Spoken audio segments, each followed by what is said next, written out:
this is not about immigration enforcement. This is about terror.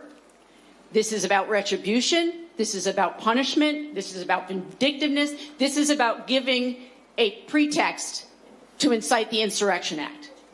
And those of us who have been saying it have been accused of being using hyperbole. It's not hyperbole. All you have to do is watch what the president is saying and doing.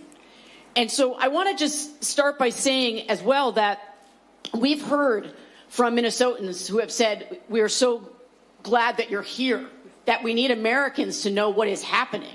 And I want to say, you are giving us inspiration. You are on the front lines of what's happening, and you're standing up in the way that they did in LA and in Chicago and in other communities across this nation. And it is critically important when one of the senators from Minnesota says that you are the center of America's heartbreak right now. You are also the center of America's courage. And this is something that I need. I need Americans to understand. We have to be, each and every one of us, more courageous in this moment. There are people right now in Minnesota, and all of you who have testified today, who are putting your lives in danger and at risk by speaking out. And all of the people who are witnessing and showing up and documenting. They are doing this not just for Minnesotans, they're doing it for all of us. They are standing up for all of our rights. So I'm going to ask today that Americans who are watching this understand that you need to dig deeper, all of us.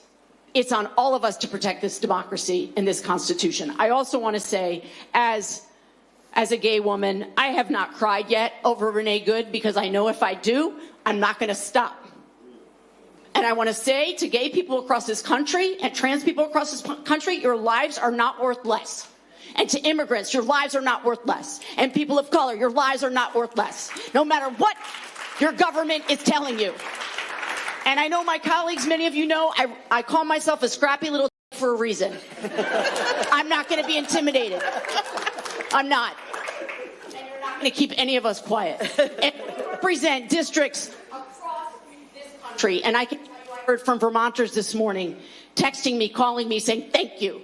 Thank you. Vermont is standing with Minnesota. And I know that's true for so many of us here. So look.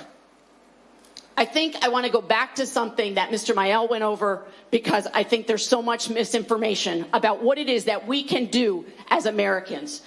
Mr. Mayel, are people allowed to tell immigration officers that they don't agree with what they're doing?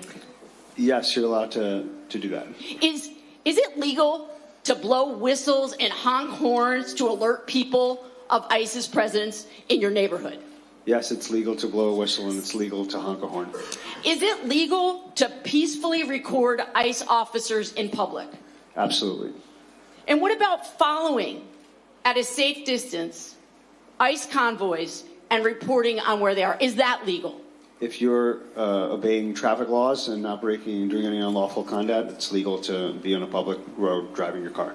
So they are trying to tell us that we are not allowed to exercise our First Amendment rights. Yes. And they have given up the game here. What they've said is people are not being respectful enough towards law enforcement. And by that they mean they don't want us to be allowed to dissent. And I just want to say again, I'm so impressed by Minnesota. You have trained tens of thousands of constitutional witnesses here, and that's what we have to do across this country. Yes. And I yield back. Yes.